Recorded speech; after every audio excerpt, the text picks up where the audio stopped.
안녕하세요. 오늘도 사연살롱을 찾아주셔서 감사합니다. 서울에서 아기 하나 데리고 친정아버지께 육아 도움받으며 혼자 살아가는 돌싱녀예요. 아기가 태어난 지 얼마 안 됐는데 아이 아빠를 비롯한 시댁으로부터 아기만 데리고 도망치다 빠져나와 버렸네요.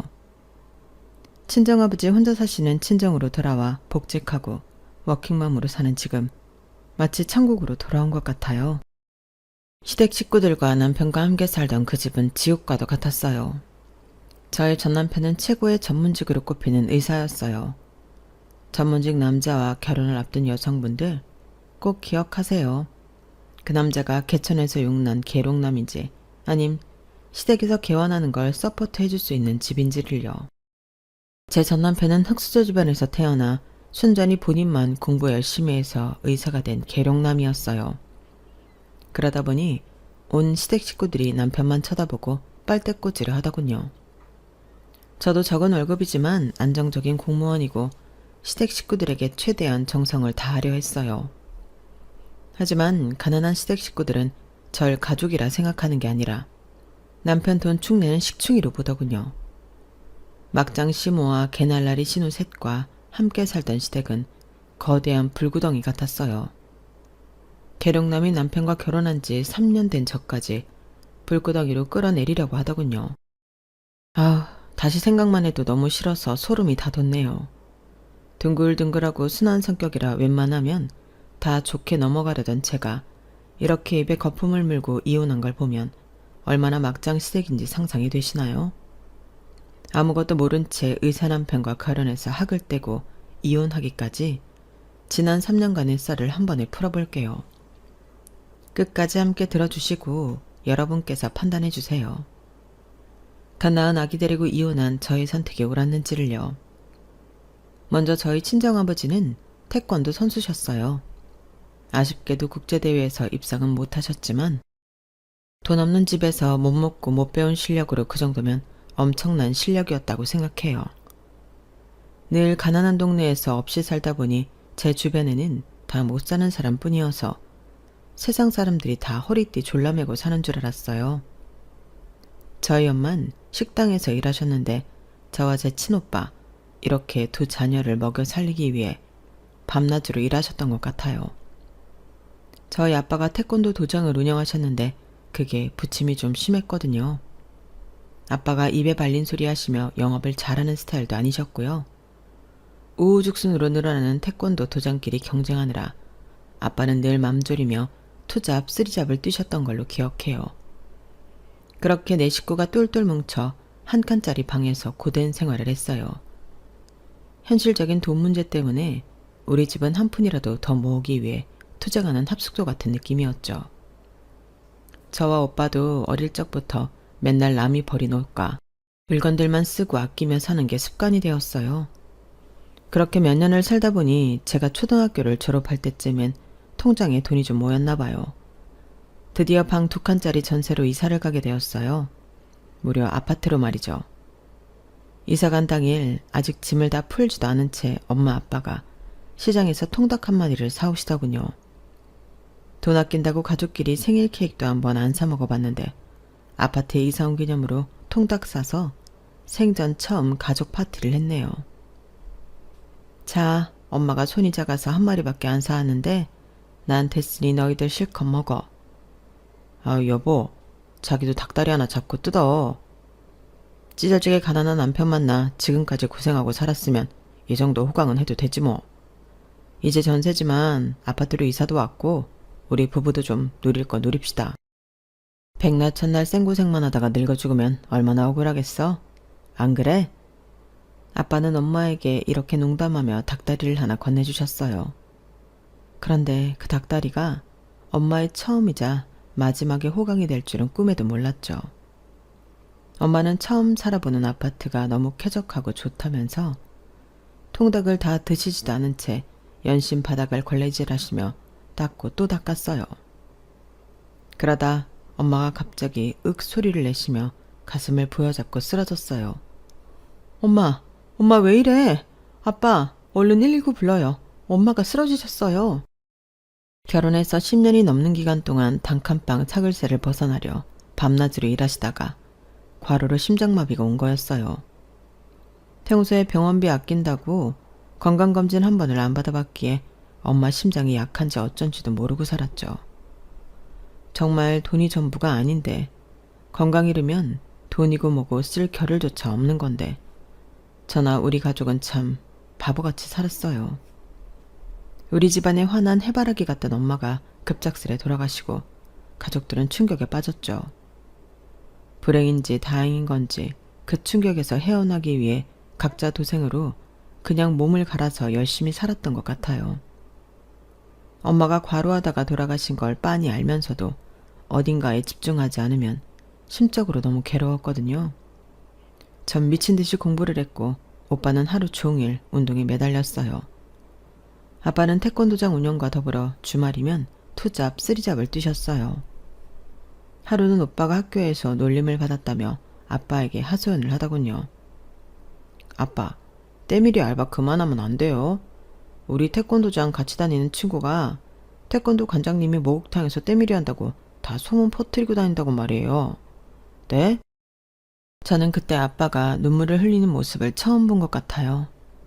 심지어 엄마가 돌아가셨을 때도 워낙 정신없이 장례식 치르고 저희 남매 돌보시느라 눈물을 보이지 않았던 아빠였거든요. 근데 때밀이 그만하란 말에 그동안 삼켜만왔던 눈물을 왈칵 쏟아내시는 느낌이었어요. 아빠도 좀 쉬고 싶은데 가만히 있으면 네 엄마가 너무 보고 싶어서 어찌할 바를 모르겠더구나. 여보, 보고 싶소. 대체 왜 이렇게 빨리 가버린 거야? 그때도 느꼈죠. 아빠도 사람이구나. 그날 밤 늦게까지 세 식구가 나란히 식탁에 앉아 엄마를 추억하며 생전 처음으로 마음을 터놓았던 것 같아요. 그 후로 아빠는 태권도장 운영에만 몰두하셨고 오빠는 태권도 선수가 되기 위해 진로 설정을 했으며 전 안정적인 직장인이 빨리 되기 위해 열공에 열공을 더했어요.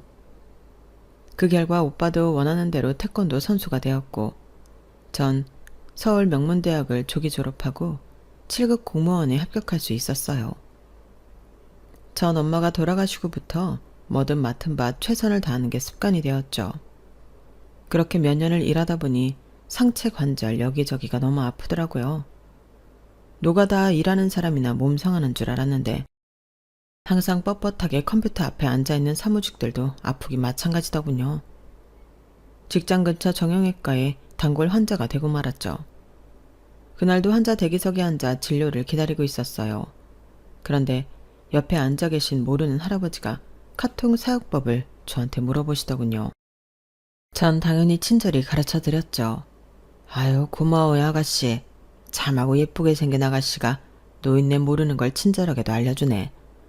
아, 별 말씀을요. 칭찬 감사합니다. 한 5분쯤 지났을까? 이번엔 저쪽에서 웬 할머니가 절 향해 소리치며 달려오시더군요. 딸아, 내 딸아, 오랜만이다. 웬 모르는 할머니가 제게 딸이라고 하며 와서는 와락 부둥켜 앉더군요. 전 너무 놀랐어요. 심지어 그 할머니는 몸에서 악취가 심했어요. 이게 어찌된 일인가 어리둥절하며 그 할머니와 껴안고 있었는데 안에서 진료를 보던 정형외과 의사와 간호사들이 나와서 할머니를 제게서 떼어내시더군요. 아이고, 제가 다 죄송합니다. 치매 걸린 할머니 환자분이신데 따님으로 착각했나 봐요. 현재 딸하고 연락이 안 되신다고 하네요. 가족으로부터 버림받아서 충격이 큰가 봅니다. 특히나 안 씻는다고 난리치셔서 요양보호사분들이 난감해 하시네요. 여튼 환자분께 민폐 끼쳐서 죄송합니다. 정형외과 의사로부터 자초지종을 다 듣고 나자 그 할머니가 너무 불쌍했어요. 그 치매 걸린 할머니는 여전히 절 보고 딸아를 외치며 버둥거리셨어요. 전 괜시리 돌아가신 엄마가 생각나서 그 할머니한테 다가가 다시 한번 말없이 안아드렸어요. 가족한테 버림받았다니 제 마음이 너무 아팠거든요. 그렇게 상황이 일단락되고 저도 정형외과 진료를 보고는 일을 마치고 퇴근해서 집에 돌아왔죠. 갑자기 모르는 핸드폰 번호로 전화가 오더군요. 누구시죠? 저 아까 그 정형외과 의사입니다. 치매 걸린 할머니로 인해 대화 나누었던. 기억하시죠? 아, 의사 선생님 안녕하세요.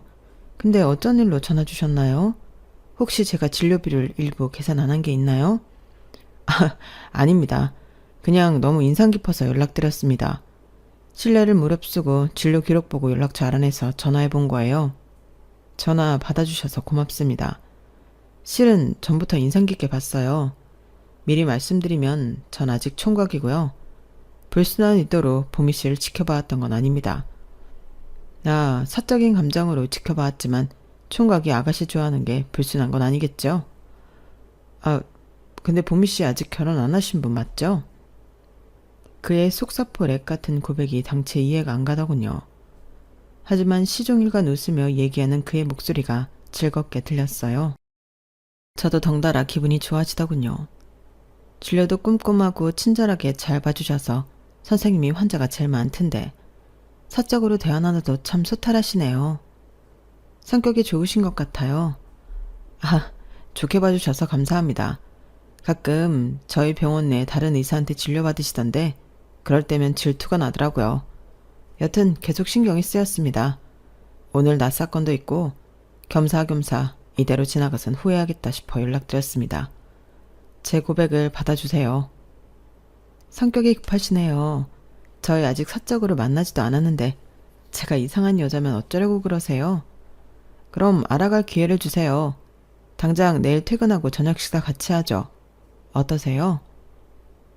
그렇게 그 정형외과 의사와 저는 바로 다음날 만나서 밤 12시까지 호프집에서 재미나게 얘기하다 헤어졌네요. 그 호프집에 들어갈 땐 서로 꽤나 어색했지만 나올 땐 손잡고 나왔어요. 그만큼 첫 만남에 대화가 아주 잘 되었고 웃음이 끊이지 않았죠. 공통적인 관심사도 많았고요. 그리고 솔직히 털어놓자면 키 180 넘고 얼굴도 잘생긴 훈남 의사가 제게 스트레이트로 호감을 표현하는데 안 넘어갈 여자가 몇이나 있을까요? 그 남자의 이름은 박의상. 이 사람과 전 그날부로 커플이 되었죠. 이런 식으로 공부했으니 명문대 의대생이 되었겠구나 싶을 정도로 저와의 관계에 있어서 저돌적이었어요. 진짜 추진력 하나는 짱이었죠. 결혼 얘기까지 나오는데 몇 달 걸리지도 않았네요. 그런데 딱 하나 걸리는 게 있었어요. 바로 그의 가족들이었죠. 박이상 이 남자는 위로 누나 셋이 있었고 일찍이 홀로 된 홀어머니와 함께 살고 있었어요. 누나들은 모두 시집갔지만 하나같이 남편들과 사이가 안 좋다며 이혼 얘기가 오가는 중이라더군요. 그래서 그런지 뻔질나게 친정을 드나들었어요. 누나 셋과 홀어머니가 합심하여 마치 저와의 데이트를 방해라도 하려는 듯 맨날 불러대더군요. 분위기 잡고 뒷골목 아무도 없는 곳에서 뽀뽀라도 해볼락 하면 느닷없이 전화벨이 울렸어요. 여보세요? 큰누나? 집에 온 거야? 또 매형이랑 싸웠다고? 육탄전을 벌린 거야? 아휴, 애들도 있는데 성질 좀 죽이지 그랬어. 어디 다친 데는 없고? 정형외과 전문의인 남동생이 우리 누나 다친 데 없나 한번 봐줘야지 뭐. 지금 곧 갈 테니 조금만 기다려. 아니, 누나가 남편하고 치고받고 싸웠다고? 그걸 어떻게 아무렇지도 않게 얘기해? 평소에도 그래? 그게 일상이라 이제 나도 아무 느낌이 없네. 여튼 당장 집에 가봐야겠어. 자기야, 정말 미안해. 우리 내일 또 한번 분위기 잡아보자고. 빠이빠이. 그랬던 케이스가 어림잡아도 한 30번은 넘는 것 같아요. 한 번은 너무 열이 받아 남친한테 불같이 화를 내기도 했죠. 지금 장난해?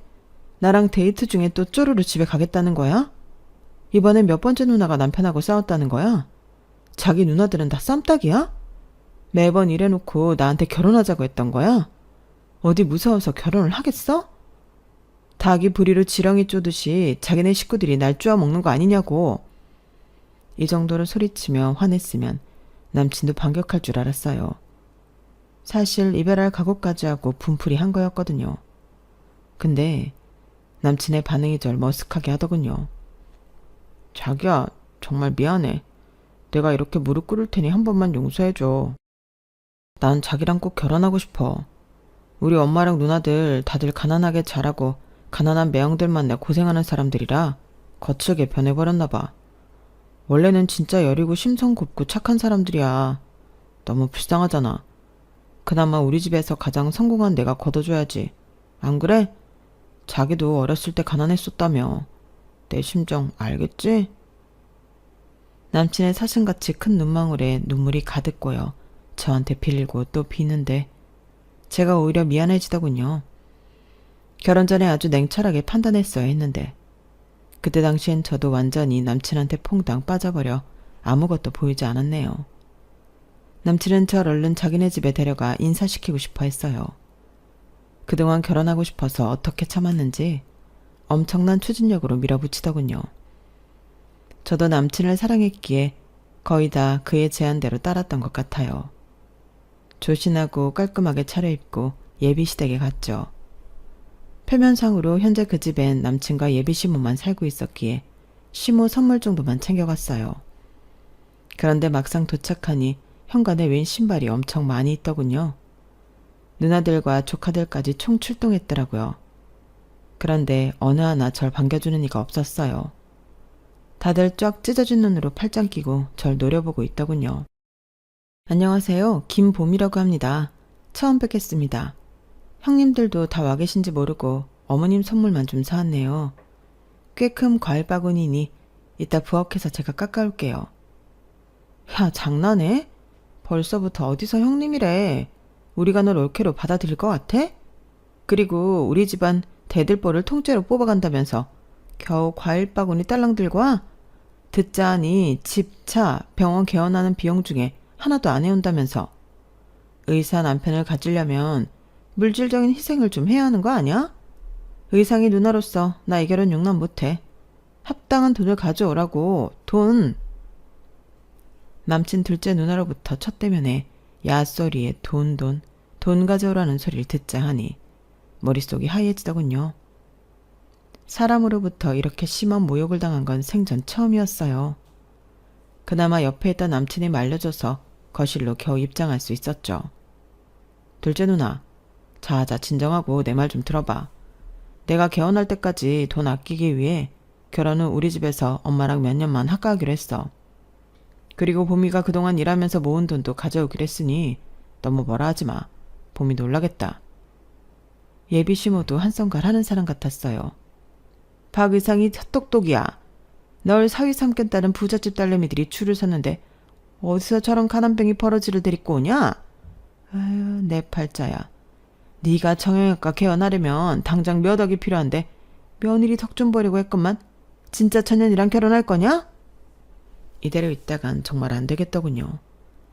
예비 시댁 식구들의 기가 보통이 아니었어요. 저도 결혼 파토낼 각오하고 할 말은 해야 할 것 같았죠. 아니 어머님, 가난뱅이 버러지라뇨. 저희 아버지와 오빠는 태권도 도장 잘 운영하고 계시고 저도 7급 공무원으로서 정년 보장되고 평생 연금 받을 수 있는 안정적인 직장 가졌는데 이 정도가 버러지 소리 들을 수준인가요? 말씀이 너무 심하시네요. 초면에 제가 이 집안 식구들한테 이토록 조림돌림 당할 만큼 만만해 보이세요? 이 결혼은 없던 걸로 하겠습니다. 부잣집 며느리 얻어서 기생충처럼 다들 들러붙어 사시든지 마음대로 하세요. 눈물이 나오는 걸 꾹꾹 참고 자리를 박차고 뛰쳐나왔어요. 그들 앞에서 울면 왠지 지는 느낌이었거든요. 자기네들도 그리 부자는 아니면서 나보고 돈 없다고 무시하는 꼴이라니. 의사 아들 하나 뒀다고 아주 양반이 따로 없었죠. 저와의 결혼을 강력히 원하던 남친은 진짜 파토날까봐 그날 이후 거의 저를 스토커처럼 따라다녔어요. 귀찮을 지경이었죠. 자존심에 크게 상처를 입은 제가 이별을 선언하고 꿈쩍도 안 하자 남친은 다른 수를 쓰더군요. 남친 혼자 결혼식장을 예약하고는 청첩장까지 찍어서 제가 일하는 사무실 사람들한테 다 돌리더군요. 당연히 저한테도 한 장 주고요. 어이없어 하고 있는 제게 동료들은 다들 축하해줬고요. 화가 나서 남친을 따로 만나 진지하게 대화를 했어요. 대체 이게 뭐하는 짓이야? 자기 스토커야? 난 당신네 가족들이 원하는 돈 많은 집안 자식이 아니야. 부잣집 딸내미 하나 꼬셔서 얼른 결혼해. 우리 헤어져. 다신 찾아오지 말라고. 그럼 나 없어져 버릴 거야. 봄이가 나랑 결혼 안 해주면 나 이 세상에서 없어져 버릴 거라고. 넌 내게 전부야. 내가 우리 가족들이 뭐라 하는 거 다 막아줄 테니 얼른 식 올리자. 식장까지 다 예약해놨어. 아니, 우리 혼인신고부터 빨리 해치워버리자. 자기랑 법적으로 얼른 부부가 되고 싶어. 내가 이미 봄이 아버님이랑 오빠도 만나서 얘기 끝냈어. 우리 결혼 허락 받아냈다고.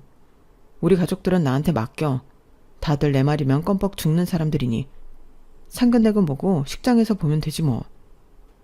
집으로 가니 아빠와 오빠가 제 결혼을 진심으로 축하해 주시더군요.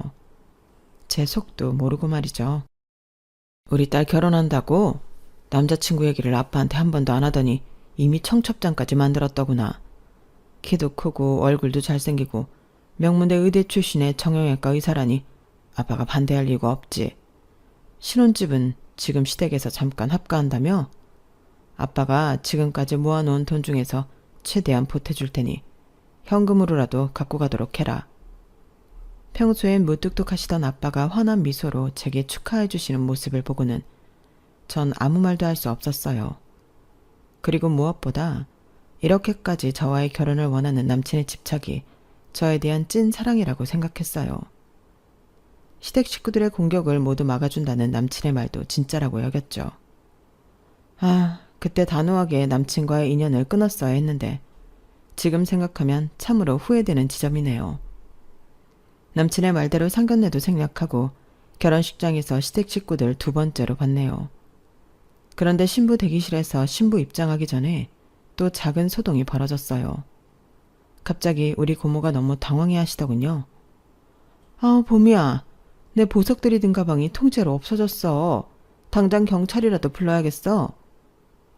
고모가 예전부터 하던 루비 반지랑 다이아랑 진주 목걸이 등등 너 알지? 그거 다 합치면 1,000만 원도 넘는데 이를 어쩌니? 저희 친정과는 다르게 고모는 부잣집에 시집가서 주얼리도 다 진짜 보석들로만 착용하던 분이었어요. 그런 보석들을 통째로 잃어버렸다니 큰일이었죠. 제 결혼식에서 발생한 일이었기에 신부 입장 전 얼른 수습해야겠다 싶어 경찰을 불렀어요. 바로 CCTV까지 확인했지만 CCTV 사각지대에서 벌어진 일이라 경찰도 절대 몸을 찾지 못했죠. 너무 안타깝고 고모한테 제가 다 죄송했지만 그 사건은 그렇게 넘어가고 말았어요. 남편의 병원 일이 너무 바쁜 시즌이었기에 신혼여행은 가까운 일본으로 잠시 다녀왔어요. 3명의 신우들과 시모 선물로 각각 샤넬백을 선물로 사들고 갔어요. 다 제 돈으로 말이죠. 시댁 식구들이 당연히 좋아하실 줄 알았어요. 근데 제 예상은 완전히 빗나갔죠. 야, 샤넬백 정도로 퉁치고 넘어가려고 했어? 의사를 남편으로 맞이했으면 적어도 에르메스 정도는 선물로 들고 와야 하는 거 아니야? 막내 형님, 자꾸 야야거리시는데 올케라고 정확히 호칭을 불러주시는 게 좀 더 교양 있지 않을까요? 제가 이 집에 시집 올 때 현금 2억 넘게 들고 와서 어머니가 형님들께도 섭섭치 않게 드리고 나머지 현금은 나중에 남편 개업할 때 쓰려고 통장에 넣어놓고 있습니다. 무슨 밥숟가락 하나 덜렁 들고 온 며느리 마냥 몰아가지 마시라고요. 샤넬백 싫으시면 저 돌려주세요. 당장 중고로 처분할 테니. 아니, 저건 어디서 지보다 나이도 많은 형님들한테 눈을 희번뜩이며 지랄이야. 그리고 줬다 빼는 게 어딨냐? 어서 내놔. 에르메스 대신 이거라도 하고 다녀야지 뭐. 첫째부터 셋째까지 자매들이 하나같이 지랄들인지 정말 남이었으면 머리칼이라도 쥐어 뜯어주고 싶을 만큼 얄미웠어요. 그렇게 지옥 같은 합가가 시작되었죠. 거지 같은 성깔의 시모와 합가하는 걸 제가 너무 쉽게 여겼나 봐요. 그 후로 스트레스를 너무 많이 받아서 소화가 안 되고 머리가 아파 진통제며 소화제를 달고 살았던 것 같아요. 참으로 바보 같았죠. 70대의 시모는 물떠와라부터 시작해서 모든 걸 제게 다 시키더군요. 저도 하루 종일 공무원 일하며 진이 다 빠져서 집에 돌아왔는데도 시모는 살림에 손 하나 까딱 안 하고 다 시켜 먹었죠. 요실금이 있던 시모는 하루에 빤스만 몇 개씩 뒤집어 벗어내 놓았어요. 가끔은 변실금까지 있는지 똥 묻은 팬티까지 저보고 빠르라더군요. 어머님, 정형외과긴 하지만 아들이 의사인데 아들한테 요실금, 변실금 같은 거 상담 좀 받아보세요. 병원 추천받아서 진료도 한 번 더 받아보시고요. 맨날 오줌 똥 묻은 팬티를 다 저보고 빨래하라고 하시면 며느리 보기 창피하지도 않으세요? 야 이년아, 진짜 보자 하니 어른한테 못하는 말이 없구나. 넌 뭐 안 늙을 것 같냐? 평생 젊을 것 같냐고. 너도 나중에 똥오줌 지리는 날이 올 거야. 잔말 말고 빨아. 손빨래 팍팍 해서 얼룩 다 치우란 말이야. 지금 어머님 나이 들었다고 뭐라고 하는 거예요? 손발 멀쩡하시면 이런 건 며느리인 저한테 시키지 마시고 직접 하세요. 저도 비이성해서 더 이상 빤스는 못 빨겠네요. 게으르기만 하고 무지 까다롭던 시모의 비위 맞추기가 힘들게 어질 때쯤 첫째 시누이가 이혼했다며 애 둘을 데리고 시댁으로 들어왔어요. 돌아버리겠다군요. 여기 방 3개니까 나랑 애들이랑 작은 방 하나 써도 되지? 나 남편이랑 이혼했으니 다른 남자들이랑 소개팅도 해야 하고 바쁠 것 같으니 올케가 주말마다 애들 좀 맡아줘. 네? 이혼을 하셨다고요? 갑자기 왜요? 아니, 남편이 새삼스레 내가 정가 가지고 비아냥대잖아. 깜빵 들락날락거리년이라나? 참네. 모르고 결혼한 것도 아니고 본인도 어릴 적부터 깜빡 드나들기를 밥 먹듯이 했으면서 말이야. 전 제가 잘못 들은 줄 알았어요.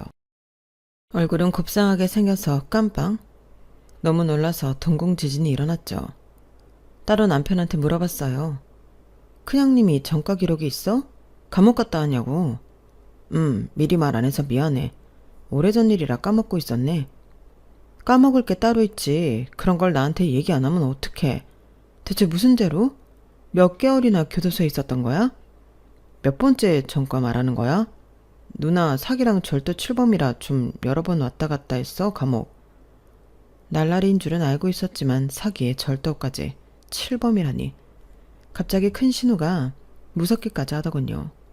그 후로 뭔가 제 귀중품 보관을 좀 더 조심하게 됐죠. 큰 신우와 조카들이 시댁에 얹혀 살았어도 자잘한 살림은 다 제 몫이었어요. 그날도 큰 신우 방까지 쓸고 닦고 하고 있었죠. 그런데 어디서 낯익은 복주머니가 보였어요. 밑에 이름이 이니셜로 조그맣게 적혀있길래 확인했더니 우리 고모 이니셜이었고 그 안에 들어있는 보석들은 어릴 적부터 봐오던 고모의 주얼리들이 확실했어요. 그럼 그때 결혼식장에서 고모 주얼리를 훔친 사람이 바로 내 큰 신우? 그때부터 손발이 달달 떨리기 시작하더군요. 결혼 후 다른 남자 만나러 다니느라 정신없던 큰 신우가 집에 도착하자 붙잡고 따져 물었어요. 이 복주머니 이거 어디서 난 거예요? 우리 고모 것이 확실한데? 결혼식장에서 훔친 거예요? 아, 이거 그냥 누가 화장대 위에 놨길래 내가 갖고 온 건데?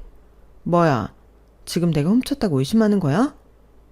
그때 경찰 오고 난리 났었던 거 다 봤으면서 진짜 뻔뻔하네? 또 깜빵 가고 싶어요? 당장 경찰에 신고할 거예요.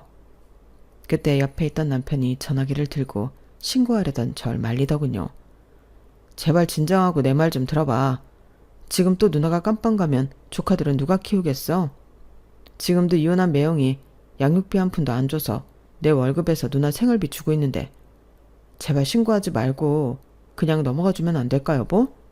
뭐? 이혼한 누나랑 조카 생활비를 당신이 내고 있다고? 어쩐지 나한테 생활비 한 푼 안 주고 다 내 월급으로 커버하려는 이유가 있었구만.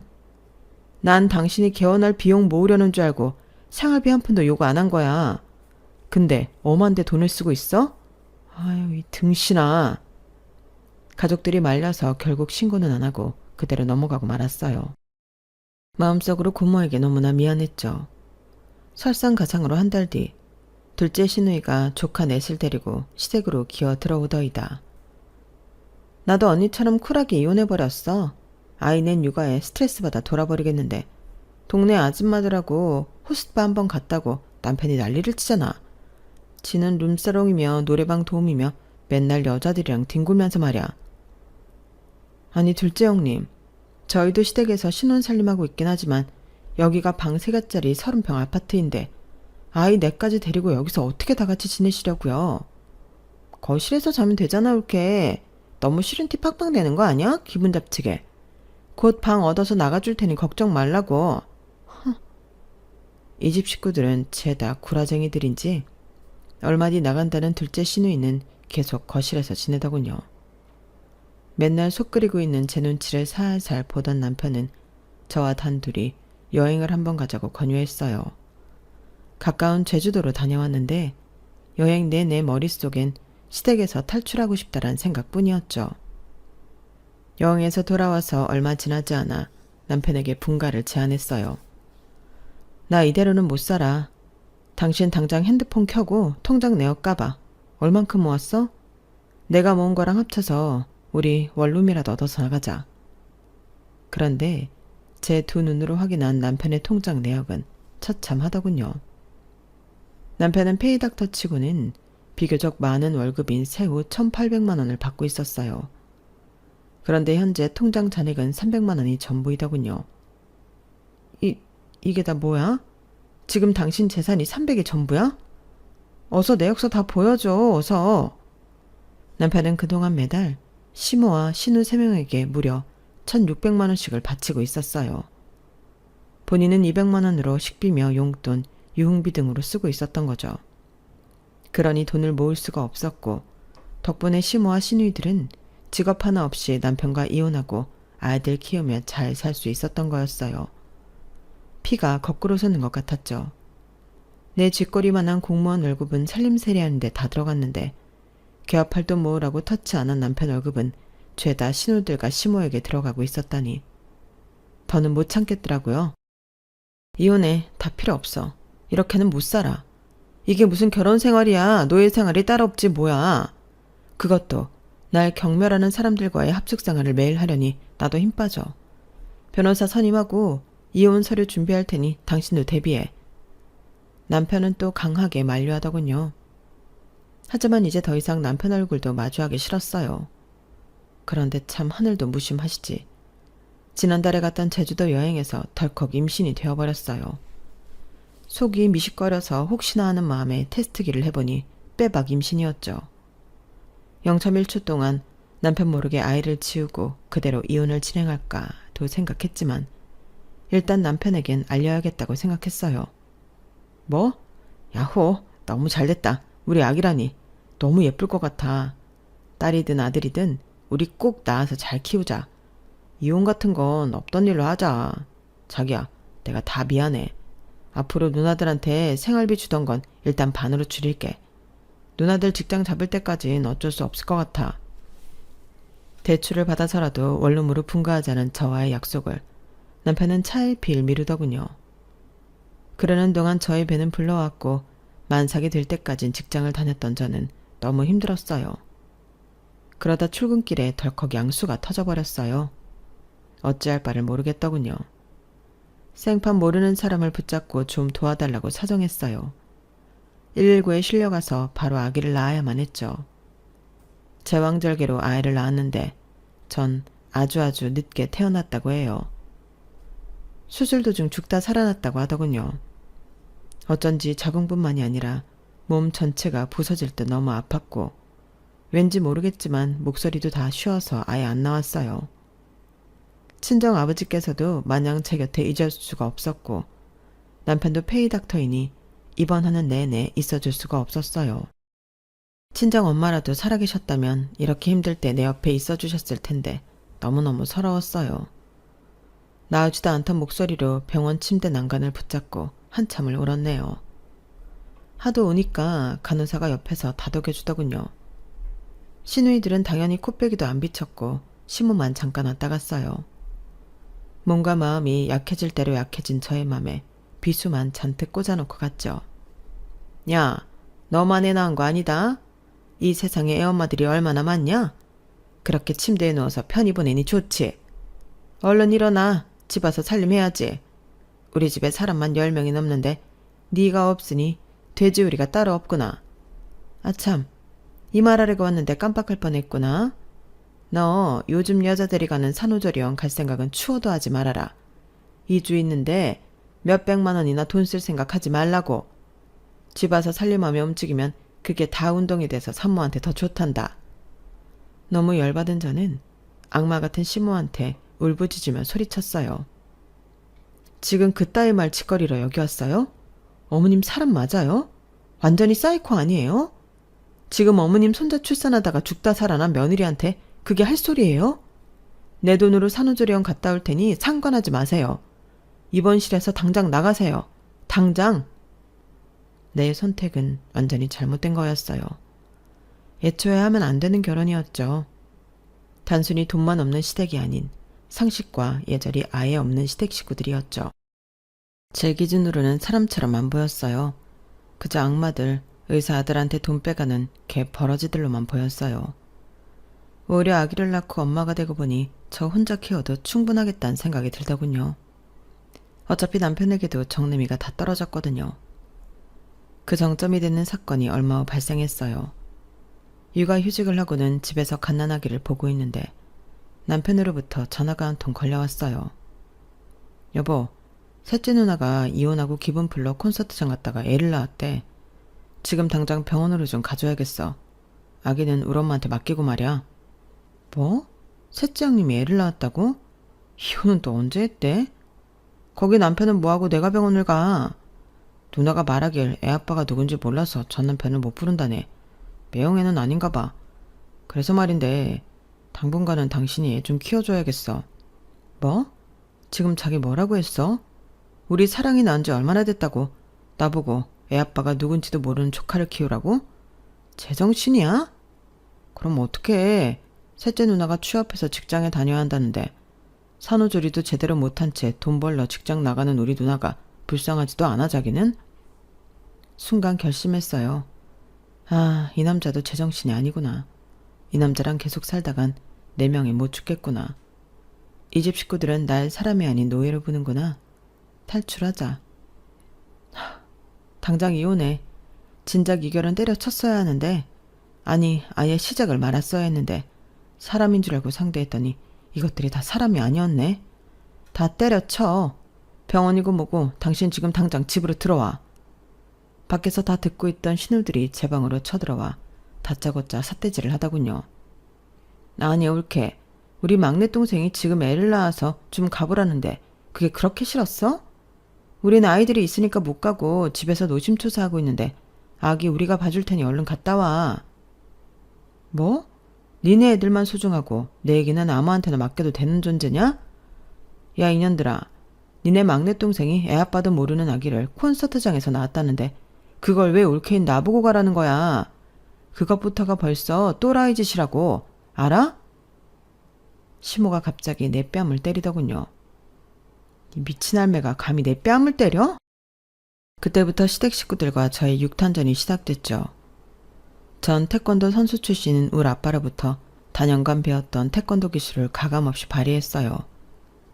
날라차기며 뒤돌려차기, 주먹 휘두르기 등등 시모로부터 뺨을 먼저 맞았으니 이미 제정신이 아닌 상태로 다 때려 눕혔어요. 그때 남편이 들어오더군요.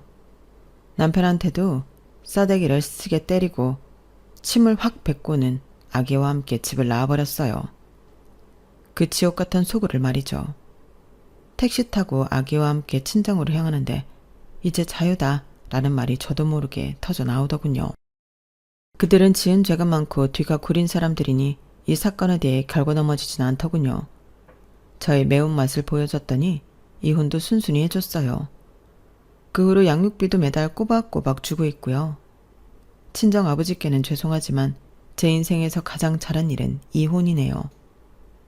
시댁에 더 있었다간 아마 스트레스로 이미 저 세상 사람이지 않을까 싶어요.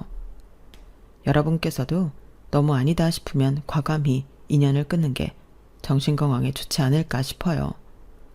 물론 저의 케이스처럼 막장 시댁은 거의 없겠죠. 결혼 전에 눈 크게 뜨고 꼭 현명한 선택을 하시길 바랍니다. 제 이야기는 여기까지입니다. 모두 행복하시고 건강하세요. 여러분 사연 댓글에 응원과 현명한 조언 부탁드려요.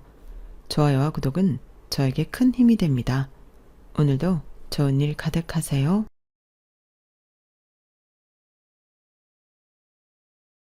안녕하세요. 오늘도 사연 살롱을 찾아주셔서 감사합니다.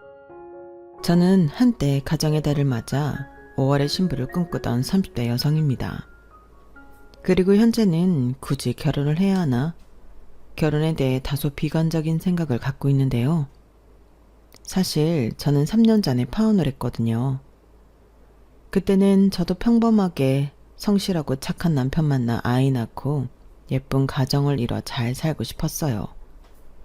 그런데 막상 결혼이라는 걸 하려고 보니 그 단순하게 생각한 예쁜 가정은 결코 쉬운 일이 아니라는 걸 알게 됐어요. 열 길 물속은 알아도 한 길 사람 속은 모른다고 하더니 그 말이 정말이었어요. 연인으로서 이 꼴 저 꼴 다 보고 그래서 서로에 대해 잘 안다고 생각했는데 그게 아니었어요. 그리고 원래도 티격태격 잘하는 편이었던 저희 두 사람은 결혼 준비를 하며 서로 생각이 너무나도 달랐는데 그런 사람들이 뭐하러 결혼을 해서 불행을 자초하는지 저는 그럴 바에는 미련 없이 파혼하는 게 서로를 위해 낫겠다고 생각했어요. 그런데 예비 남편이었던 남자친구는 제가 파혼하자고 했을 때 뭐? 무슨 파혼이야. 원래 결혼 준비하면서 많이 싸우는 거잖아. 우리도 그런 과정인 거지. 너는 헤어지는 게 그렇게 쉬워? 파혼은 무슨 파혼이야. 나는 너랑 결혼할 거야. 절대 못 헤어져. 라며 제가 싫다는데도 결혼을 강행하려 했는데요. 하지만 손바닥도 마주쳐야 소리가 나는 법인데 결혼을 지 혼자 하는 것도 아니고 그때부턴 저도 좀 힘들었어요. 그리고 나중에 짐작하건대 남자친구가 저랑 꼭 결혼하고 싶었던 데는 다른 이유가 있었던 것 같았는데요. 그건 바로 제가 소유한 아파트였죠. 제가 다른 또래에 비해 부동산에 대한 생각이 확고했거든요. 그래서 20대 초반부터 부동산에 관심을 갖고 공부도 다각도로 하며 내 집 장만에 목을 맸었는데 그런 배경에는 집 때문에 서름이 많았던 제 가정 환경이 있었어요. 저희 집은 남의 집 새빵살이만 하던 형제 많은 가난한 집이었거든요. 거기에 아빠는 능력도 없으면서 무서웠고 엄마는 그렇게 사는 게 억울하지도 않은지 그저 참고 사는 그런 분이셨는데 저는 싫었어요. 주인집 눈치 보는 것도 싫고 이사를 다니며 새빵살이 하는 것도 싫었는데 어린 마음에 이게 다 집이 없어서 그런 거라는 생각을 했어요. 그래서 어릴 때부터 제 꿈은 제 집을 사는 거였는데요. 꿈도 나이를 먹는지 점점 저도 눈높이가 올라갔죠. 그냥 작은 방이라도 내 거가 있으면 좋겠다고 생각했는데 이왕이면 남들도 부러워할 그런 집을 갖고 싶었어요. 그래서 고등학교 졸업 후 저는 거의 돈을 쓰지 않고 돈을 모았는데요. 지금은 택도 없는 말이지만 그때 당시 저는 티끌 모아 태산이라는 말을 믿었어요. 거의 맹신했다고 해도 과언이 아니었죠. 그래서 저희 20대 대부분은 고시원 생활을 하며 돈을 모은 기억밖에 없었는데 그래도 지긋지긋한 집에서 나와 혼자 지내는 건 꽤 괜찮았어요. 저는 형제 중 셋째였는데 제 밑으로 남동생도 한 명 있었어요. 그리고 제 위로 오빠와 언니가 있었는데 장녀도 아니고 막내도 아니라 자연스럽게 저는 엄마 아빠의 관심을 덜 받았어요. 제가 처음 취직해서 집을 나가게 되었을 때 아빠는 그동안 키워준 보람도 없다며 저한테 매달 생활비를 보내라고 하셨어요. 하지만 저는 싫다고 했는데 제가 원해서 태어난 건 아니잖아요. 자기들이 풍족하지도 못하면서 저를 낳아 고생만 시켰으면서 무슨 생활비를 보내라고 하는 건지 저는 끝까지 싫다고 버텼고 결국 집에서 쫓겨났어요. 솔직히 처음에는 집을 나가면 돈이니까 참고 살아보려고 하긴 했거든요. 그런데 어차피 이 집에 살면 제가 버는 돈을 뺏길 것이 분명해 그냥 나가는 게 낫겠다고 생각했어요. 어찌 보면 이런 날이 올 것 같아 그동안에도 아르바이트를 하며 돈을 모았는데 제가 모은 돈으로 방을 얻는다는 건 말이 안 되는 거였어요. 그래서 그때부터 가장 싼 고시원을 전전하며 지냈는데 어릴 때는 삶의 질이 중요하다는 걸 몰랐어요. 하지만 점차 고시원 생활이 불편하다는 생각을 하게 되었고 딱 전세자금만 만들자 생각하며 돈을 모았는데요. 그래서 그때까지 제 몸무게는 말도 안 되는 39kg였어요. 하루에 한 끼, 그것도 가장 싸게 먹는 거 아니면 대충 때웠는데 살이 붙을래야 붙을 수가 없었죠. 보통 일을 하면서 점심 식대가 나오니 주로 그렇게 끼니를 해결했어요. 그래서 그때 많이 먹고 저녁은 우유 한 잔으로 넘기거나 했는데 그렇게 지내다 보니 저는 늘 말라 있었어요. 그런데 참 희한하죠? 저는 제 몸이 단 한 번도 예쁘다고 생각해 본 적이 없었는데 제가 키가 큰 편이고 마르다 보니 길에서 모델 제안을 받게 되었어요. 그때는 이게 뭔가 얼떨떨했는데 페이가 듣고 보니 깜짝 놀랄 수준이었어요. 그래서 쇼에서는 모델은 아니어도 쇼핑몰과 지역 잡지 등의 전속 모델로 활동하며 돈을 벌었는데요. 그때도 저녁에는 식당 일을 하며 돈을 계속 모았어요. 하루라도 빨리 전셋집에 들어가고 싶었거든요. 그리고 제 나이 26살에 좁은 원룸이긴 했지만 풀옵션으로 전세를 얻어 들어가게 되었는데 그때 전세 보증금이 무려 4천만 원이었어요. 그리고 저는 그 보증금을 빚도 하나 없이 순전히 제가 모은 현금으로 지불했는데 그때 알았네요. 아, 이게 사람 사는 집이구나. 근데 그 집이 진짜 오래되고 뷰라고 할 것도 없는 남의 집 담벼락에 말도 안 되게 오래된 구식 건물이었는데 저한테는 궁전 같은 곳이었어요. 그렇게 그곳을 시작으로 저는 본격적으로 더 나은 주거 공간에 살고 싶은 꿈을 꾸게 되었는데요. 공부를 하면 할수록 저처럼 아무것도 없는 사람은 아파트밖에 없는 것 같더군요. 그래서 청력에 엄청 공을 들였어요. 그러니 그런 제가 남자나 연애에 관심이 있을 턱이 없었는데 남녀의 인연이란 어느 날 갑자기 찾아오는 거더군요. 첫사랑도 변변하게 하지 못한 저는 소위 말하는 연애세포가 없는 것 같았어요. 솔직히 남자보다는 돈이 더 믿을 수 있고 좋았거든요. 하지만 그것도 옆에 아무도 없을 때 이야기지 막상 마음에 드는 남자를 만나면서 죽은 세포가 깨어난 듯 제 마음도 변하게 되었는데 그 시작은 짝사랑이었어요. 제가 모델 일할 때 사진 찍어주는 그 남자를 좋아하게 되었거든요. 하지만 내성적이고 이성에게 어떻게 다가가야 하는지 모르던 저는 소가리만 했어야 했는데 그때 몇 안 되지만 제 친구들이 그랬어요. 너는 짝사랑만 하다 끝나겠다. 솔직히 너 정도면 자신감을 가져도 되는 거 아니야? 모델이잖아. 라고 하는데 모델도 제가 하고 싶어 하는 게 아니라 돈 벌려고 하는 거지 제 천직은 아니었어요. 그런데 제 친구들은 저를 무슨 연예인이라도 되는 듯 치켜 세워주곤 했는데 제가 짝사랑하는 그 남자야말로 저보다 더 자신감 있는 여자들을 많이 만나봤을 거라는 생각에 더 용기가 나지 않았어요. 그래도 나름 저는 제 마음을 표현하려 애를 쓰긴 했는데 그 남자는 둔한지 전혀 눈치를 못 채는 것 같더라고요. 그렇게 제가 좋아하길 1년이 넘어가고 있었는데 오랜만에 다른 스태프들이랑 회식을 하게 되었고 보통은 회식 참석은 하지 않고 식당 일을 하러 가는데 그날은 예외였어요. 좋아하는 사람이 있으니 조금이라도 같이 있고 싶었죠. 그리고 얼마나 긴장을 했는지 본의 아니게 술을 많이 먹었는데 저는 눈을 떠보니 그 남자 차에서 제가 자고 있었는데 얼마나 놀랍게요. 깼어요? 다행이다. 나는 깨어도 못 일어나길래 어째야 하나 난처했는데. 정말요? 죄송해요. 제가 술을 많이 먹었나 봐요. 원래 이렇게까지 마시지 않는데. 저 오래 잤어요? 좀. 그리고 제가 선정씨 집을 모르잖아요. 그렇다고 차에서 계속 자게 할 수도 없고. 집이 어디예요? 데려다 줄게요. 아, 괜찮아요. 택시 타고 가면 돼요. 가뜩이나 저 때문에 늦으셨는데 들어가셔서 쉬셔야죠. 나 내일 쉬어요. 그리고 차 가지고 와서 술도 안 마셨고. 선정씨 잘 때 나도 같이 잤더니 피곤하지도 않은데. 괜히 위험하게 택시 타지 말고 집 어디예요? 내가 데려다 주는 게 마음이 편해서 그래요. 저는 술김이긴 했지만 그렇게 그 남자와 단둘이 차를 타고 저희 집 앞까지 가게 되었어요. 사실 그렇게 먼 거리는 아니라서 차로 가니 금방이었는데 너무 아쉬웠죠. 그때만큼은 집이 아주 멀었으면 좋겠다는 생각이 절로 들었는데 어쩔 수 없었죠.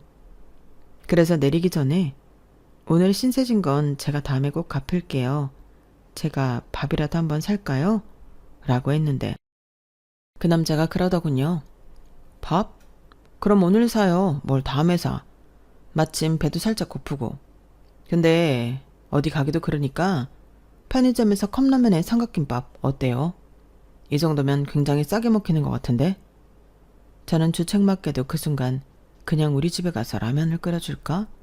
그런 생각을 혼자 했어요. 하지만 혼자 사는 여잣집이고 몇 마디 나눠본 적도 없는데 여자가 갑자기 자기 집에 가자고 하면 그 남자가 저를 얼마나 가볍게 볼까 싶어 저는 그러자고 했죠. 그렇게 저희 두 사람은 동네 편의점에서 컵라면과 삼각김밥을 먹었고 그때 이야기를 많이 나누게 되었는데 왜 그리도 좋기만 한지 저는 너무 행복했어요. 자주 먹었던 라면이랑 삼각김밥이었는데 미슐랭 저리 가라 할 정도로 맛있었죠. 게다가 그 남자와 저는 말도 제법 잘 통했는데요. 동이 트는 줄도 몰랐답니다. 저는 일할 때 그 사람이 하도 말이 없길래 과묵한 사람인 줄 알았거든요. 그런데 농담도 할 줄 알고 말도 잘하는 사람이었어요. 그리고 그 이후 저희 두 사람은 급속도로 친해졌는데 그럼에도 불구하고 저는 그때까지도 좋아하는 마음은 표현할 수 없어 짝사랑만 이어갔어요. 몇 번 고백을 하려고 하긴 했는데 도무지 용기가 나지 않았거든요. 그렇게 횟수로 2년 넘게 지내다 보니 이렇게는 도저히 안 되겠다는 생각이 들었고 죽기 아니면 까무러치기라도 하자는 심정으로 디데이를 정했는데 그 디데이는 바로 발렌타인데이였어요. 그리고 제가 늘 그 사람과 촬영하는 게 아니었기 때문에 저는 그 사람에게 문자를 보냈는데요. 시간 괜찮으면 발렌타인데이에 만나서 밥을 먹자고 하니 그 사람이 기다렸다는 듯 곧장 오케이라는 단문자를 보내더라고요. 그때는 그 오케이가 내가 바라는 오케이가 아닌데도 저는 좋기만 했는데 그만큼 제가 정말 많이 좋아했어요. 적어도 그때는 그 인간의 진짜 모습을 몰랐으니까요. 그리고 잊고 기다리던 디데이가 되었고 저는 그날만큼은 아주 정성스럽게 화장도 하고 옷도 잘 입고 싶었어요. 모델이라는 직업이 좋은 게 옷 선물을 자주 받는다는 거거든요. 촬영할 때 입은 옷을 주시는 경우가 있는데 그래서 돈을 거의 쓰지 않는 저지만 옷은 많았어요. 그리하여 저의 첫 데이트가 시작되었고 저는 부끄럽지만 용기 내서 고백이라는 걸 했는데 그 남자가 피식 웃더라고요. 그리고는 드디어 하긴 했네.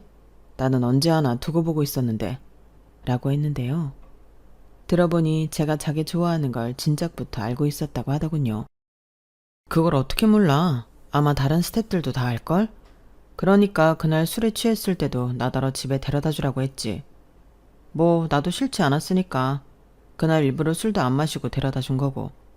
그리고 문자 왔을 때 딱 느낌이 왔어. 그래서 결심했지. 오늘은 네가 안 해도 내가 한다고. 날짜도 마침 딱 발렌타인데이더라. 원래 발렌타인데이는 남자가 고백하는 날이기도 하잖아.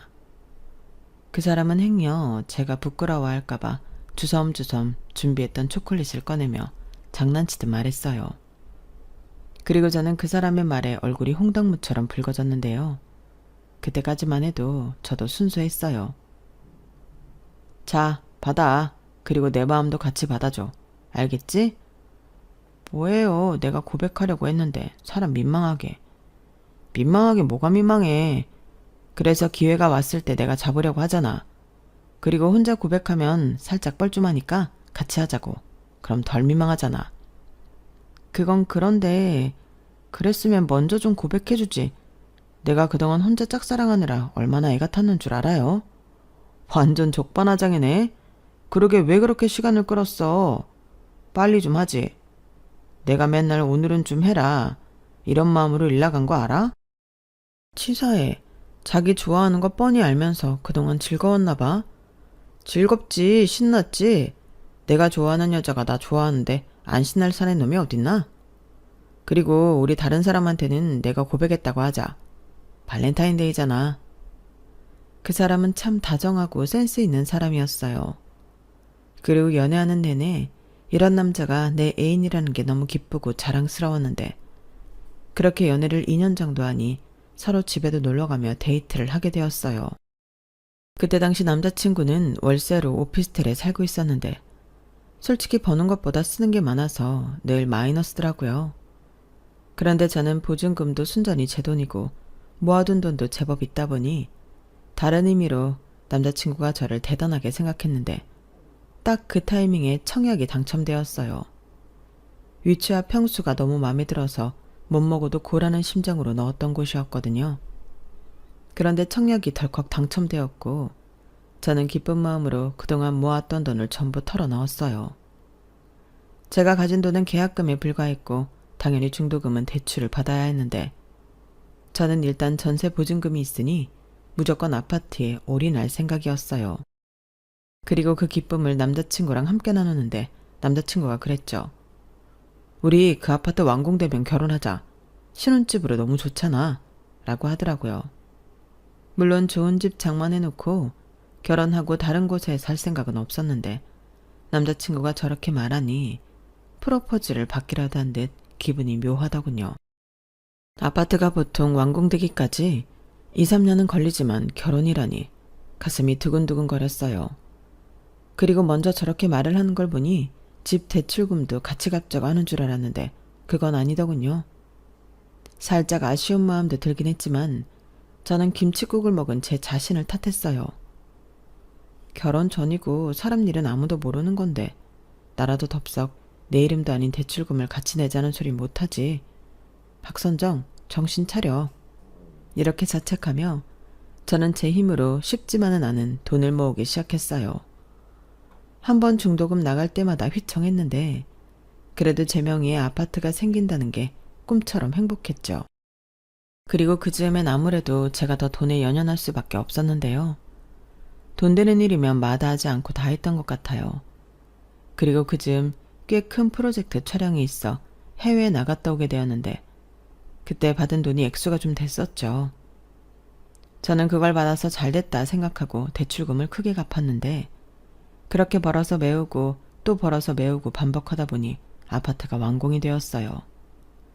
그렇게 남은 중도금 대출이 잔금 대출로 전환이 되었고 그동안 꾸준히 잘 갚은 덕에 제가 그 집에 입주할 쯤은 남은 대출금은 1억 남짓이었는데 다들 어떻게 그럴 수 있냐고 신기해했죠.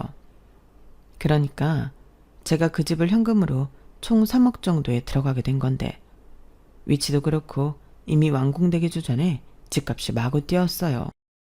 그래서 다들 저더러 로또 아파트 받았다고 부러워했는데 그렇게 저랑 남자친구는 행복한 결혼 준비를 하게 되었죠. 제가 먼저 아파트에 들어가 있었고 결혼하면 가정가구를 차려하게 될 것 같아 저는 최대한 물건을 사지 않고 버텼어요. 그러자 남자친구가 이런 제안을 했는데요. 굳이 우리가 떨어져 지낼 필요가 있을까? 아무리 생각해도 낭비인 것 같아. 일단 내가 오피스텔에서 쓰던 게 있으니까 그거 가지고 자기 아파트 내가 들어갈게.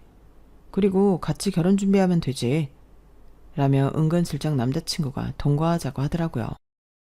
아무리 결혼을 전제로 만나고 있다고 하지만 동거라니 저는 좀 내키지 않았는데 남자친구는 어차피 결혼할 사이고 동거가 합리적인 선택이라며 저를 계속 설득했어요. 생각해봐. 월세도 아깝고 각각 살면 공과금도 각자 다 내야 하잖아.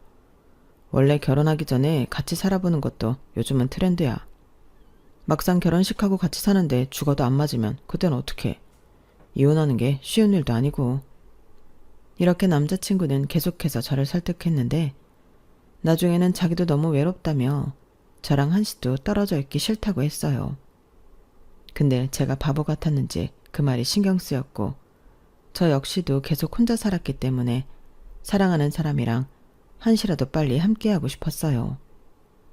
그래서 고민 끝에 결혼 전 동거를 하기로 했는데요. 생각을 바꾸니 어려운 일도 아니었어요.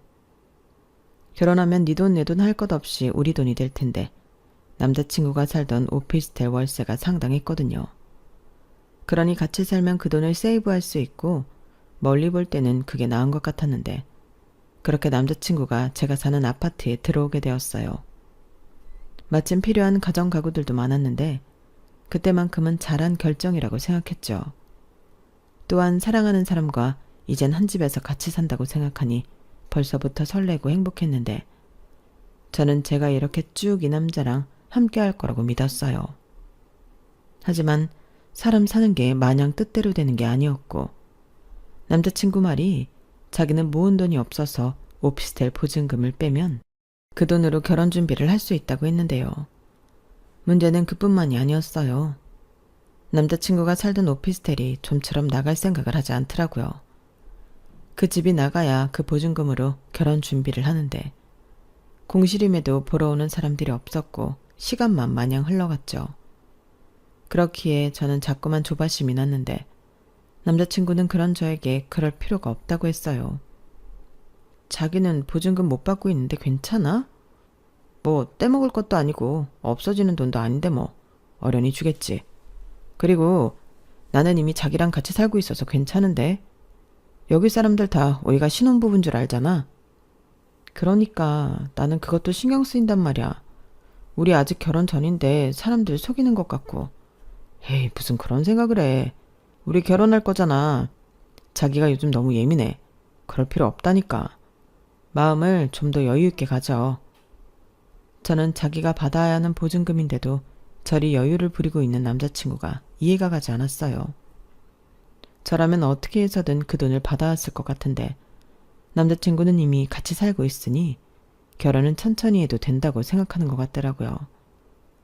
사실 그래서 더 마음이 급하고 짜증이 났는데 확실히 같이 살면서는 사소한 일로 다투는 일이 늘더라고요. 연애할 때는 그렇게 싸운 기억이 잘 없는데 제가 제 집이라고 생각해서 그런 건지 화장실 쓰는 거며 재활용, 그리고 전기나 물 쓰는 것에 잔소리를 많이 하게 되었는데 남자친구는 저더러 쫌스럽다고 했어요. 그렇게 아껴도 부자 되지 않는다며 비아냥거리기도 하더라고요. 하지만 이내 다투고 나면 제가 하라는 대로 따라주는 남자친구였는데 그래서 헤어질 생각은 하지 않았죠. 사람이 원래 맞춰가며 사는 건데 저는 저희 두 사람도 이렇게 맞춰가는 거라고 생각했거든요. 그리고 사실 남자친구랑 함께 살아 좋은 점도 많았는데 무엇보다 정말로 신혼부부가 된 듯 즐거움이 많았어요. 같이 청소도 하고 맛있는 밥도 만들어 함께 먹으니 밖에서 돈 쓰면서 데이트하는 것과는 비교도 되지 않더라고요. 그리고 그런 부분은 남자친구랑도 잘 맞아서 이렇게 지내면 돈도 금방 더 모을 수 있을 것 같다는 생각도 들었는데 그것도 어디까지나 제 생각이었어요. 저는 꼭 필요한 거 말고는 돈을 아예 안 쓰자는 주의였는데 남자친구는 돈을 아주 쉽게 쓰는 타입이더라고요. 자기 꾸미는 것도 좋아하고 남들 사주는 것도 좋아하고 그리고 무엇보다 충동 구매가 많았는데 연애할 때는 몰랐지만 같이 사니 이건 꼭 고쳐줘야 하는 나쁜 습관이라는 생각이 들었어요. 그러니 꼭 필요할 때는 돈이 없어 마이너스 통장을 썼는데 결혼해서 같이 살면 그 역시도 제가 갚아야 하는 빚이잖아요. 하지만 결혼도 하기 전인데 돈 가지고 잔소리하는 게 쉽지 않았고 저는 그건 결혼하면 가장 먼저 상의해야겠다고 생각한 문제였는데 돈에 대해 생각이 다른 건 다른 문제에서도 갈등의 원인이 되었어요. 남자친구는 한심하게도 자기 오피스텔이 나가지 않고 있으니 자기 보증금에서 월세를 계속 까고 있다고 하더라고요. 뭐? 그게 무슨 말이야? 월세 계약 끝났고 자기는 이사 왔잖아. 그런데 왜 월세를 내고 있어? 집주인 할아버지가 다음 세입자 들어오기 전까지는 내가 내는 거라고 하던데 이사는 내가 자발적으로 나온 거잖아. 그게 아니지. 자기는 월세를 아끼려고 내 아파트에 들어왔잖아. 근데 지금 그러면 살지도 않고 돈만 내고 있는 꼴인데 그러다 돌려받을 월세도 없어지지. 그러니 아예 이건 법으로도 말이 안 돼. 지금 보증금 못 받고 기다려주는 것도 크게 양보하고 있는 건데 이게 무슨 경우야? 그런 거야? 나는 다 그렇게 하는 거라고 하길래 그런 줄 알았지. 그리고 거기가 무슨 개발을 한다고 해서 집주인이 보증금을 2배 가까이 올렸대. 그래서인지 사람들이 보러 오지도 않고. 뭐? 보증금을 올렸다고? 저는 남자친구의 말에 속이 터질 것만 같았어요. 그러니 그 집주인 할아버지라는 사람도 남자친구한테 덤탱이를 씌우려 했던 거겠죠. 그리고 제 생각에 돈 돌려주고 싶지 않으니 보증금 다 까먹을 때까지 집을 새놓을 생각이 없어 보였는데요. 저는 가만히 있으면 안 된다고 생각했어요. 남자친구의 돈은 곧 제 돈이라고 생각하기 때문에 더 열을 올리면서 방법을 찾았죠. 그리고 그 방법은 어렵지도 않았어요. 이미 정해진 법의 틀에서 해결하면 됐는데 그 집주인에게 내용 증명을 보내니 거짓말처럼 보증금을 돌려받았거든요. 그런데 그 돈으로 결혼 준비를 하자고 했던 남자친구는 저랑 상의도 하지 않고 자기 카드값이랑 그동안 썼던 마이너스 통장을 해결하느라 보증금은 다 썼다고 하는 겁니다. 이게 무슨 말이야? 그럼 우리 결혼은? 결혼은 하지. 근데 당장 카드값이랑 빚은 해결해야 하잖아. 몰랐는데 마이너스 통장이 만기더라고. 그래서 돈도 생겼겠다 갚았지. 우리 결혼하는데 내가 빚까지 달고 가면 좀 그렇잖아. 정말 왜 그래? 그렇게 생각을 했어도 나랑 상의는 했어야지. 무슨 상의? 우리 아직 결혼 전이고 그 돈은 내 돈이잖아. 내가 내 돈 가지고 내 판단 하에 썼다는데 내가 잘못한 거야? 뭐? 저는 좋을 때는 이미 가족이라도 된 듯 이야기하던 남자친구가 아직 결혼 전이라고 네 돈 내 돈을 따지는 황당하다 못해 서운했어요. 솔직히 그 돈 제가 나서지 않았으면 그 성격에 온전히 다 받지도 못했을 돈이었는데 저렇게 매몰차게 이야기를 하다니 그때 너무 속상해서 더는 아무 말도 하고 싶지 않더라고요.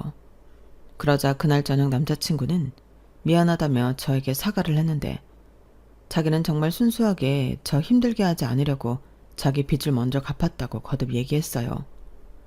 그러니까 상의 안 한 건 미안하지만 그것 또한 저를 위해서 한 거니 이해해달라는 거였죠.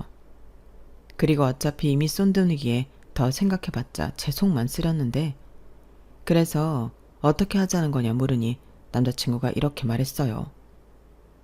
자기는 처음부터 부를 사람 별로 없다고 결혼식은 간단하게 해도 된다고 했잖아. 그런데 나는 우리 부모님 의견도 있고 친척도 있고 초대할 사람도 많으니 아예 안 할 수는 없고 적당한 곳 내가 섭외해서 형식만 갖춰서 하는 걸로 하자.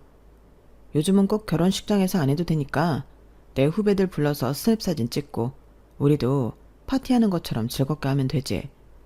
그리고 우리는 가장 큰 신혼집이 이미 해결됐으니 문제는 신혼 살림인데 그건 차차 마음에 드는 걸로 채워나가면 되지. 자기 일단 그 예쁜 냉장고 사고 싶다고 했잖아. 우선 우리 그거랑 우리 쓸 침대만 먼저 사자. 나머지도 돈 생기면 그때마다 장만하고. 어때? 저는 초롱초롱한 눈으로 자기 계획이라며 말하는 남자친구에게 아무 말도 하지 않았어요. 무슨 소꿉장난도 아니고 저는 가정가구는 한 번에 맞춰서 드리고 싶었는데 저렇게 말을 하니 하고 싶은 말이 없더라고요. 하지만 아무리 생각해도 아쉬운 건 저였고 저는 그럼 제가 모든 경제권을 가지고 오는 조건으로 제가 신혼 살림을 일제히 장만하기로 했는데요. 남자친구는 좋다고 신나하더군요. 사실 그때부터 저는 말리기 시작한 거였어요. 하지만 이미 같이 살고 있기에 결혼은 꼭 해야 한다고 생각한 저였기 때문에 저는 이 모든 문제를 다 끌어안기로 마음을 먹었는데 솔직히 빠른 시일에 해결할 자신도 있었어요. 남자친구가 말한 대로 저는 결혼식에는 달리 욕심이 없었기 때문에 결혼식, 신혼여행, 스드메 같은 것에 큰돈을 쓰고 싶지 않았고 남자친구가 자기 빚을 해결하고 왔기에 결혼 후 부담해야 할 빚은 집 대출금밖에 없잖아요. 그러니 둘이 벌어 집 대출금 해결하고 또 돈을 모으면서 그때부터 아이 계획도 세우고 남들 사는 것처럼 살면 된다고 생각했는데요.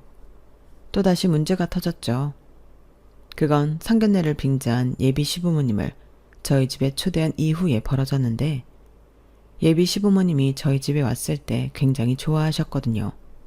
집이 너무 좋다면서요.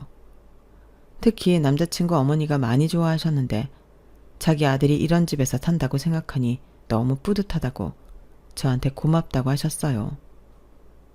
그런데 예비 시부모님이 다녀가신 후 남자친구가 말도 안 되는 제안을 하기 시작했는데 지금 생각해도 너무 어이가 없어서 다시 화가 치밀 정도입니다. 그때 당시 남은 대출이 1억이 안 되는 돈이었는데 남자친구가 그 대출금을 자기가 갚겠다고 하더라고요. 아니, 제가 알기로 남자친구는 돈이 없는 사람이었는데 부모님이 해주기라도 한 건지 저런 말을 해서 깜짝 놀랐어요. 그리고 그때까지는 그래도 생각이 있어서 집 대출이라도 먼저 해결해 주려고 그러나? 이런 생각도 했는데 남자친구는 다른 꿍꿍이가 있었어요. 나는 자기만 좋다고 하면 그 빚마저 털고 부담 없이 시작하고 싶어. 지금까지는 그냥 내가 얹혀 산 거지만 앞으로는 같이 사는 건데 나도 뭔가는 해야지. 이자도 아깝고. 그렇게 얘기하면 나는 좋은데 근데 무슨 돈으로? 자기 돈 없잖아. 전에 보증금 다 빚 갚는 데 쓴 거 아니었어? 그게 엄마 아빠 사는 집 담보로 대출을 받으면 돼. 뭐라고? 그건 안 되지. 우리 살자고 부모님한테 빚을 만들어 드리냐? 대신 명의는 공동명의 어때? 사실 이건 엄마 아빠가 그랬으면 하는 거거든. 우리 집에 왔는데 너무 좋으니까 이왕이면 공동명의 하면 더 좋겠다고. 뭐? 공동명의? 지금 농담하는 거야? 우리 아파트 시세가 얼만데 1억도 안 되는 돈으로 공동명의를 해달라고 하면 어떡해? 에이, 우리가 남이야? 이제 결혼하면 진짜 가족이 되는데 뭘 그런 걸 따져. 그리고 이왕이면 부부가 공동명의하는 게 더 있어 보이지. 아니, 그렇게 따지면 나만 손해지. 자기도 옆에서 봐서 알잖아. 내가 이 집 사려고 얼마나 고생했는지. 그래, 봤어. 근데 그때는 우리가 가족이 아니었잖아. 우리 집 완공되면 신혼집 하자고 한 사람은 자기였어. 그럼 그때부터라도 같이 부담했어야 하는 거 아니야? 공동명의 주장하려면 최소한 그 정도는 했어야지. 근데 이제 와서 10억 시세인데 아파트를 1억도 안 되는 돈으로 공동명의 하자고? 답답하다. 너는 그런 게 중요해? 내 마음이 안 보여? 서로 한 가족이 되는 거 좋게 좋게 하자는 거지. 그리고 내가 1억만 내놓고 공동명의 하자는 게 아니고 지금 남은 대출금이 그거잖아. 만약에 남은 대출금이 그것보다 더 많았더라면 나는 그때도 똑같이 말했을 거야. 그러니 나도 성의를 보였으니 너도 성의를 보여서 우리 서로 기분 좋게 스타트 하자고 하는 건데 이런 내 마음이 잘못된 거니? 그럼 대출금만 갚아주면 좋고 명의는 네 명의만 했으면 좋겠어? 그럼 나는 내가 서운할 거라는 생각은 안 해? 남자친구는 제가 공동명의를 해주지 않겠다고 하자 서운하다며 난리였어요. 거의 울 것 같은 얼굴을 하기도 했는데 제가 너무하다고 그런 여자인 줄 몰랐다고 하더라고요. 그러면서 자기는 결혼하면 밖으로 저에게 잘해주고 행복하게 해줄 생각밖에 없었는데 저는 돈 액수에만 집착한다며 저를 돈만 박히는 속물 취급했어요. 여기서 속물이 정말 저인가요? 저는 그날부터 뭔가 잘못되었다고 생각했어요. 아니, 같이 살면서 돈을 모아 다음 집을 간다면 그때는 공동명의 할 수도 있죠. 그런데 지금은 제가 다 갚은 거나 다름없는 제 집에 들어와 사는 거고 아무리 대출금이 조금 남았다고 한들 그거 갚아줬다고 저렇게 이야기하면 안 되는 건데 남자친구는 자꾸 저더러 틀렸다고 말했어요. 하지만 아무리 생각해도 저는 그렇게 해주기 싫었고 그럴 바에는 그 돈은 안 받겠다고 철벽을 쳤는데 남자친구는 끝까지 저만 나쁘다고 서운하다 어쩐다 삐쳐 있었어요. 하지만 그 부분은 저도 양보할 수가 없기에 결혼이고 나발이고 팽팽한 신경전이 계속되었는데요. 이런 말 좀 치사하지만 그때부터 아쉬운 사람은 제가 아니었거든요. 전에는 헤어지는 건 있을 수 없다고 생각했는데 남자친구가 계속 저에게 실망을 주다 보니 지금도 이런데 결혼하면 어떤 일이 벌어질까? 차라리 안 하는 게 낫지 않나? 라는 생각을 하고 있었어요. 그런데 이렇게 계속 엇나가면 결혼은 하지 않겠다는 생각을 갖고 있었는데요. 원래 사람이 생각하는 대로 말하고 행동한다고 남자친구도 이런 제 마음을 어느 정도는 눈치챈 듯 싶더군요. 그리고 며칠 지나지 않아 남자친구는 제 뜻을 알겠다며 공동명의 얘기는 더 이상 하지 않겠다고 했는데 제 마음이 미쳐 다 풀어지기도 전에 남자친구는 더 황당한 요구를 저에게 해왔어요. 아니, 자기가 공동명의 포기하는 대신 결혼하면 그달부터 자기 집에 매달 제가 번 돈으로 생활비 200만 원씩 보내드리라고 하더라고요. 너무 황당하고 웃기지 않나요? 내 부모도 아니고 지 부모인데 공동명의 안 해준다고 저더러 자기 부모님 생활비를 드리라니 이건 또 무슨 개소리인가 싶었죠. 당시 제가 내고 있던 원금과 이자가 200만 원이 안 됐거든요. 지금 뭐라는 거야? 나한테 돈 맡겨놨어? 200만 원이 적은 돈이냐고. 그런데 순전히 내가 벌어서 내 돈으로 드리라는 건 무슨 심보야? 우리 부모님도 노후자금이 필요하잖아. 사실 내가 생활비로 다달이 80만 원씩 보내드리고 있었는데 요즘 아빠가 밖에서 몸 쓰는 일 하기도 힘들고 엄마가 그동안 하던 청소일 하기 힘들다고 생활비가 더 필요하다고 그랬거든. 근데 무슨 수로 대출금을 갚아주겠다고 했던 거야? 생활비도 없으시면서. 말했잖아. 그건 지금 살고 있는 집 담보로 대출받을 생각이었다고.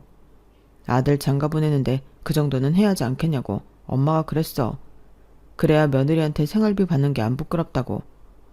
아, 처음부터 생활비 받으려고 그런 거였구나. 뭐 딱히 그렇다기보다 다들 부모님한테 어느 정도 돈은 드리고 있지 않나? 자기가 자기 부모랑 연 끊고 살아서 잘 모르나 본데 다른 집 정상적인 자식들은 다 그래. 그 소리는 나는 정상이 아니라는 거야? 에이, 발꼬리 잡지 말고. 자기가 그렇게만 해준다면 전에 얘기했듯이 내가 남은 대출금 털어주고 명의 타령도 하지 않을게. 대신 자기는 우리 부모님 생활비만 드려. 이 정도는 괜찮잖아. 아니, 안 괜찮아. 내가 언제 내 남은 대출금 털어달래? 그럴 필요 없고 그냥 집 담보대출 받지 마시라고 해. 내 대출금은 내가 알아서 할 테니까. 그리고 자기 부모님 생활비는 하던 대로 자기가 부담해. 정상적인 자식은 자기가 해야 할 일을 왜 나한테 밀어? 아님 예정대로 내가 경제권 가지고 오면 월에 우리 돈으로 100만 원씩은 보내드릴게. 그럼 되는 거지? 솔직히 200만 원이면 너무 과하잖아. 내가 뭐 얼마나 번다고. 그리고 오빠도 알지만 나는 고정 수입이라는 게 없어서 한 달에 200도 못 벌 때 있어. 요즘은 식당일도 안 하잖아. 그건 그래. 그래서 하는 말인데 그거 다시 하면 안 되는 거야? 우리 당장 애 가질 것도 아닌데 하던 대로 열심히 살면 되지. 그리고 자기는 부모랑 척지고 살고 있지만 나는 아니잖아. 그냥 네 부모 내 부모 가르지 말고 우리 부모라고 생각하고 몰빵해 드리자. 자기는 자기 부모한테 그렇게 야박할 수 있어? 싫으면 공동명의 해주던가. 뭐라고? 진짜 듣자 하니까 못 들어주겠네. 그 소리는 내가 공동명의 해주면 부모님 생활비는 안 드려도 된다는 거야? 그야 아주 안 드릴 수는 없지. 그럼 내가 중간에서 말 잘해 볼 테니까 자기가 말한 대로 월에 100만 원씩 보내드리자. 저는 남자친구가 도대체 무슨 이야기를 하는 건지 하나도 알아들을 수가 없었어요. 그냥 공동명의 안 해주면 200만 원씩 제 돈으로 내놓으라는 억지처럼 들렸는데요. 그냥 결혼을 안 하는 게 낫겠다는 생각이 지배적이었어요. 그래서 곧장 필요 없다고, 결혼이고 나발이고 하기 싫다고 정확하게 전달했는데 남자친구가 길길이 날뛰었어요. 무슨 고작 이깟 걸로 파혼을 하냐고. 입에 아주 개거품을 물더라고요. 고작 이깟 일로 파혼을 하자고? 아니, 너는 그런 소리가 어떻게 쉽게 나와? 원래 결혼 준비하면서 많이 싸운다고 하잖아. 우리도 그런 건데 뭐? 파혼을 하자고? 더 원래 이렇게 가벼운 애였냐? 그러니까 너는 돈 때문에 우리 결혼을 깨자는 거네 라고 방방 뛰었어요. 돈 때문이 아니라 그 못된 심포 때문이지. 내가 언제 자기한테 뭐 해달라고 한 적 있어? 공동명의도 부모님 생활비 얘기도 다 자기가 꺼낸 말이야. 그렇게 따졌으면 이 집에 사는 동안에도 월세 낸다 생각하고 대출금 같이 갚자고 했겠지. 근데 나한텐 그런 말도 안 했잖아.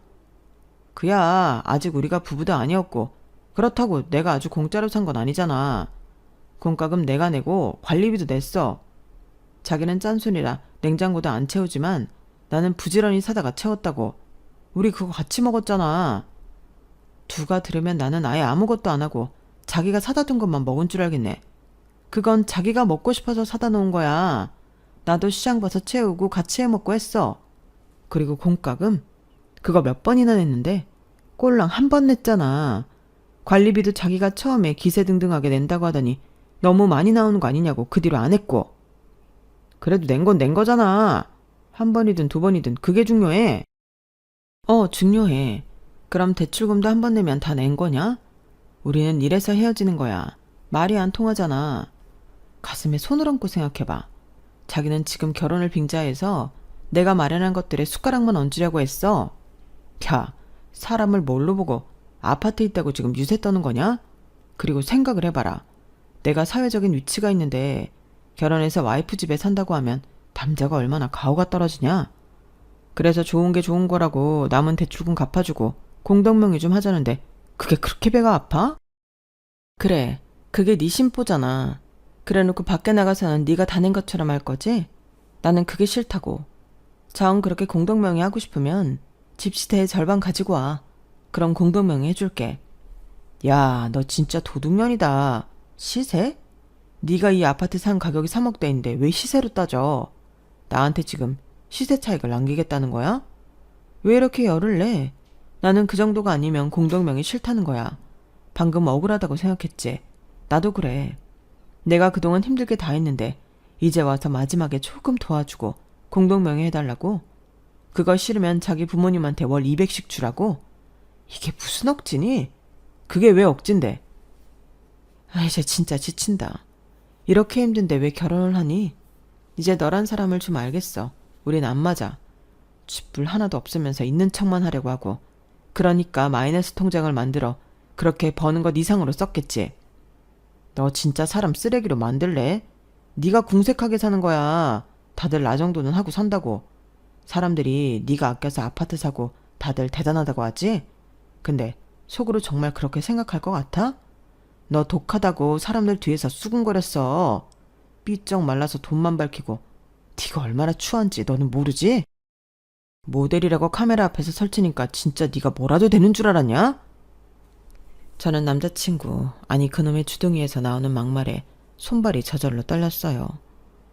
그동안 저런 생각을 가지고 저랑 같이 살부비고 살고 있었다니 너무 소름이 돋더라고요. 그리고 그런 생각이면 더 잘 되지 않았냐고 당장 내 집에서 나가라고 했는데요. 이놈은 못 나가겠다고 버티더군요. 여기에 있는 물건들이 전부 자기 건데 자기가 어딜 나가냐고 배짱을 튕겼어요.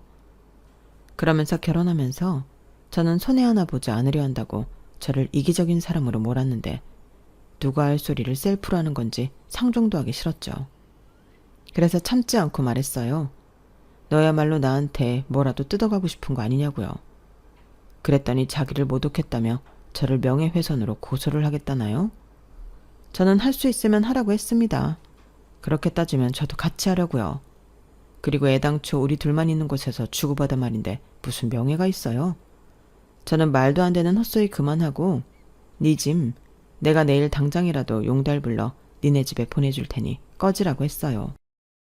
그러자 이대로는 정말 제가 파혼을 할 것 같았는지 한숨을 푹푹 쉬던 남자친구는 알겠다며 자기가 100번 1000번 양보하겠다고 했는데 그러면서 또 사랑 타령을 하더군요.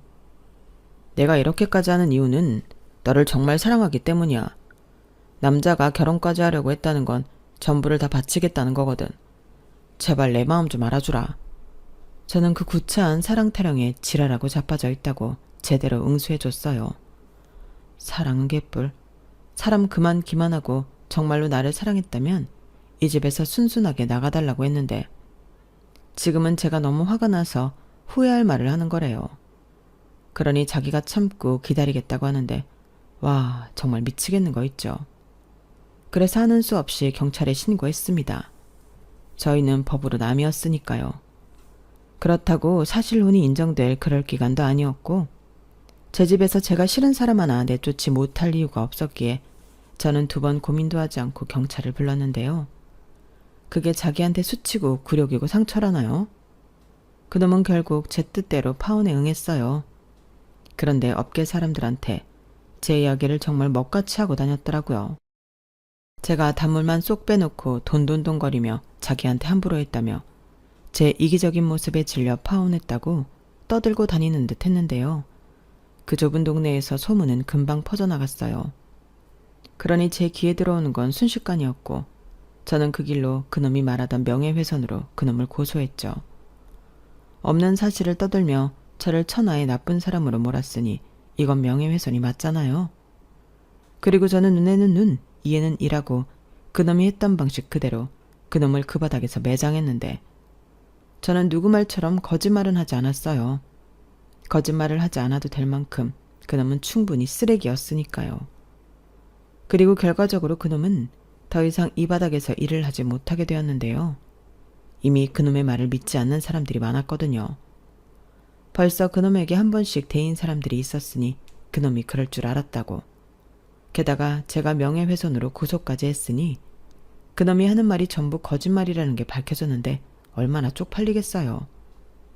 그리고 저는 그놈이랑 파혼하고 제대로 횡재를 하게 되었어요.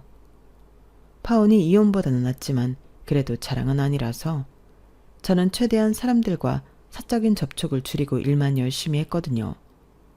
그러다 저한테 의류 쇼핑몰 사업을 같이 해보자는 사람이 있었는데 그분은 저를 처음으로 모델로 써주셨던 분이셨어요. 그때 그 쇼핑몰이 쇼핑몰이라고 하기에도 민망한 인터넷 스토어 수준이었는데 그분이 저한테 제안을 하셨어요. 선정씨, 나 이번에 진짜 제대로 해보고 싶어서 그러는데 우리 동업할래요? 일단 쇼핑몰 플랫폼은 내가 하고 선정씨는 전속 모델하고 그리고 우리 같이 옷도 보러 다니고 디자인도 하고 그렇게 같이 해요. 수익은 6대4. 나중에 잘 되면 그때는 5대5. 어때요? 나는 요즘 선정씨 느낌 너무 좋더라. 정말요? 그럼 사장님이 너무 손해인 거 아닌가? 정말 그렇게 해도 되시겠어요? 괜찮아요. 사람이 이 정도 딜은 해야 서로 열심히 해서 윈윈하죠. 그럼 하는 걸로 알아도 되죠?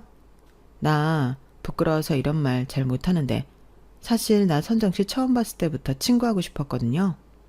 사람이 악바리 근성 있어야지. 나도 그런 과거든요.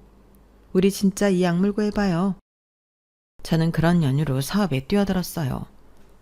그리고 사업을 제안한 사장님, 이제 언니라고 부르는데 언니와는 둘도 없는 친구이자 자매 같은 사이가 되었죠. 사람이 결이라는 게 있잖아요. 그런데 저희 둘은 자매라고 해도 믿을 수 있을 정도로 그 결이 비슷했어요.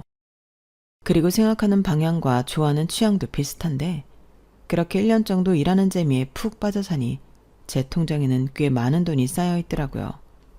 그리고 집 마지막 대출금도 진작에 다 갚았는데 저는 그 집을 시세 차익 9억을 남기고 현재는 다른 동네 아파트에 살고 있습니다. 언니랑 이웃하며 거의 매일 같이 붙어 살아요. 그리고 아파트를 재미를 봐서인지 부동산 임대 사업도 해보려고 요즘 공부를 하고 있는데요. 오랜만에 만난 사람들이 그러더군요. 제 얼굴이 그렇게 좋아졌다고요.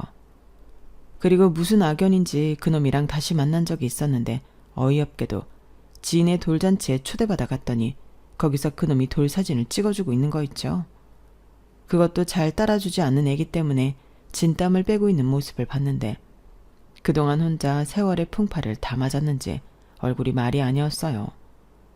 그에 반면 저는 이제 저한테 제법 투자하고 공동이라고 하지만 대표직을 맡다 보니 신수가 훤해졌는데 그놈이 저를 보고 입을 떡 하고 벌리며 놀라더라고요. 그리고 그 타이밍에 박 대표 오랜만이네. 요즘도 그렇게 바빠? 우리 얼굴 좀 보고 삽시다.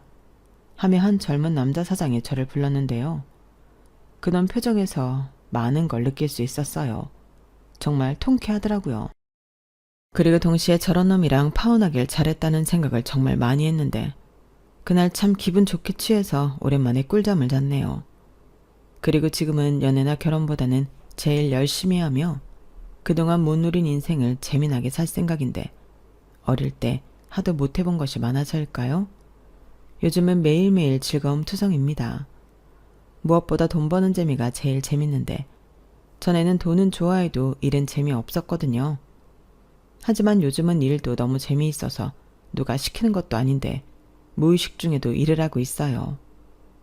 그러니 같이 사업하는 언니도 너는 병이야.